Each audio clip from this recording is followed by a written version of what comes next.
Alright, so welcome back, and today we're actually going to be taking a look at the Intel i7 2600K. So, little side story on how I got this motherboard set up and everything going on.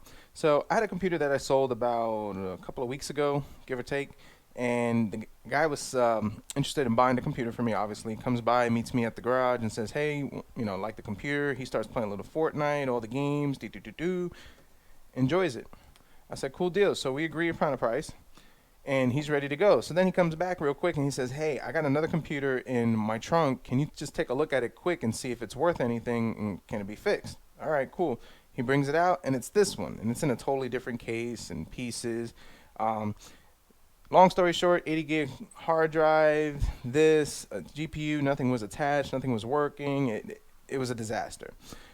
Without going into further testing on it, I told him, I says, well, it's going to probably cost a little more to fix it because we need to put a hard drive in there and do some testing, make sure everything's good on it, and there's a lot of cleaning and wire management, not to mention the heat sink was just barely holding on for dear life. It was a disaster. So long story short on that, he says, well, can you give me some credit for it? I told him, I said, I hate to kind of nickel and dime you on it. I said, but the best I can do without testing it and everything on the spot is give you $100. I said, if you want to wait, I'll give you, I'll test it and then you come back and then I'll give you a better price. And he goes, nope, take it, $100. Okay, cool. So we end up with this i7 2600K and 16 gigs of DDR3 memory. Now, this motherboard and CPU combo is 10 years old. It was released in January of 2011, socket 1155, Sandy Bridge, and when it was released for $317 US. Now, on the other side, it does have 4 cores, 8 threads, 3.4 gigahertz with a boost clock up to 3.8 gigahertz. Looking at the forums, this thing actually holds up pretty well as far as gaming and can probably be better paired up with about a GTX 1080, 2070. You might get some CPU bottlenecking just looking at some of the testing that I see, but I think that's where it's going to be at. DDR3 memory supports up to 32 gigs max. You could do dual channel, and it supports DDR3 1066, 1333, and the CPU has a 95 watt TDP, so overall not too bad. Now the motherboard that came with it is this MSI H67 MA-E45B3. Nothing too fancy about it, and yeah, I haven't thoroughly tested this, and hopefully in our test that everything works out to be solid and everything, but I think we should be fine at it. It doesn't have a back plate, which it's not the end of the world, but I just prefer to have that aesthetic on it. Everything else looks pretty clean and decent. Now, one thing I don't like about this motherboard is it doesn't have that USB 3.1. So in newer cases, you run into that issue that you have nowhere to plug that in the front panel. And I've run into this all the time. People go to plug it in and, hey, it don't work, computer don't work, and well, it doesn't have that adapter. So I got on the Amazon and I purchased this. And this will allow me to convert the USB 2.0 to the 3.0, and we should be fine. So we can just pop that in one of these over here, plug that in, and they don't lose that front panel USB. So quick tip, $5 I think on this, $7, $8, comes in a pack of 2. So yeah, we're gonna be doing a build with it, and I want to see how well can it game 10 years later.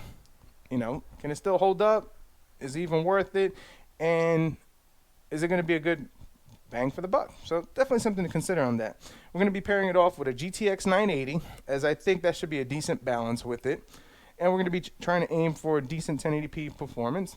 Got a case over here, which is my Thermaltake case. You'll see that during the build montage. 700 watt Thermaltake power supply that we also got in on trade-in. And for our gaming drive, 512 gig solid state drive, which is more than enough to get Windows and get our game in and all that good stuff. And of course, a little RGB strip action, because RGB sells.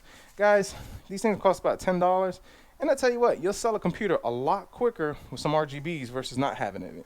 Now, this motherboard doesn't have provisions for addressable RGB, so this one is a SATA powered one. So it works great.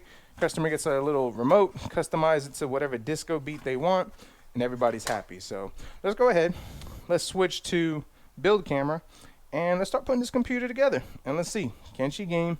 And can we make a good buck from it?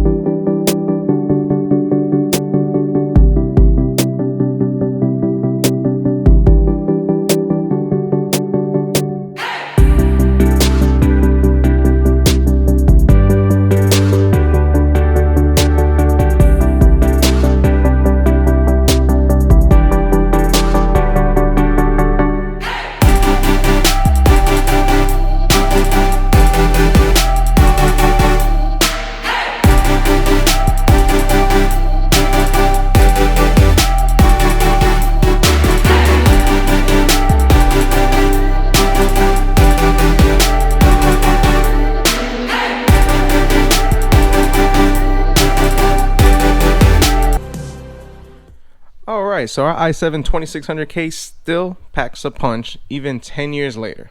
So I went to 3 classic games that I typically like to use. Fortnite, of course, because everybody loves Fortnite, Shadow of the Tomb Raider, and Cyberpunk. Fortnite, 75 frames per second, 1080p, high settings, very smooth. And guys, here's a little trick I learned by watching a YouTube video the other day. Cap your frames. If you're using a budget potato build and you just wanted to play and you're not being competitive, cap your frames at 120 frames per second, and for some reason it helps the lows not be so low, if that makes sense. But yeah, doing that actually gives you a more smoother experience. Now if you have a higher end system, don't worry about it, but for lower end systems, just kind of keep that in mind.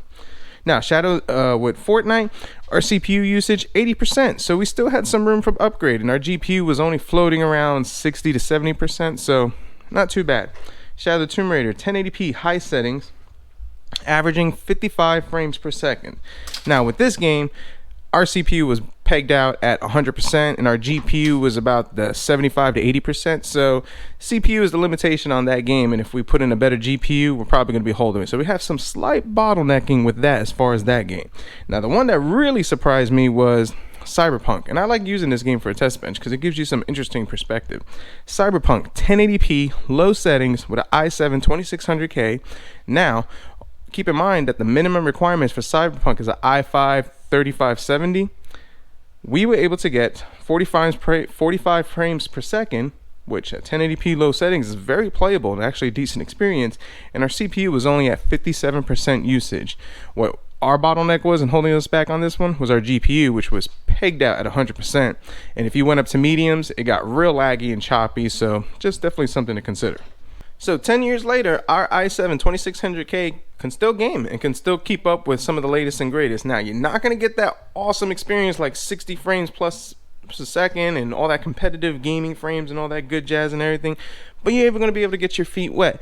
And right now, for the price that these i7 2600Ks are going for, which on eBay they're going for about $60 to $80. Buy it now, and this is US dollars over there. So let's say you get this thing for about $60 to $70. Let's put $60, and then we add $40 for H67 motherboard, which you don't need to get anything fancy for it.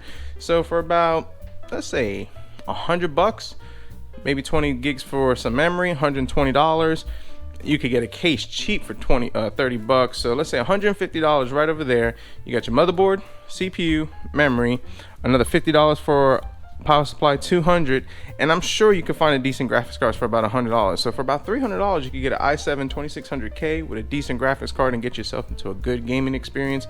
And it will actually probably hold up for about another maybe 2 years, I would estimate. But it's actually not too bad and shabby, and considering that we got this on a deal that somebody else got ripped off and potentially didn't work, and we were able to bring her back to life. Definitely happy with it. So this point of this video was to more highlight the i7 2600K and not really focus on the build, although the build is not too bad. I've actually done a video on this case before, and I really do like this case, and I wish I would have bought more of them when they were cheaper. I think they're like 60, but they were like 40 and now they're like $60 on it. So I should have bought maybe 1 or 2 because this is a really cool looking case to build into, and definitely enjoy it. Guys, comment down below, let me know what you think. The i7 2600K, is she still a winner? I think so. What do you think of the build? And not too bad a performance if you ask me. If you liked the video, hit the like button, subscribe if you're not, and as always, we'll see what we come up with next.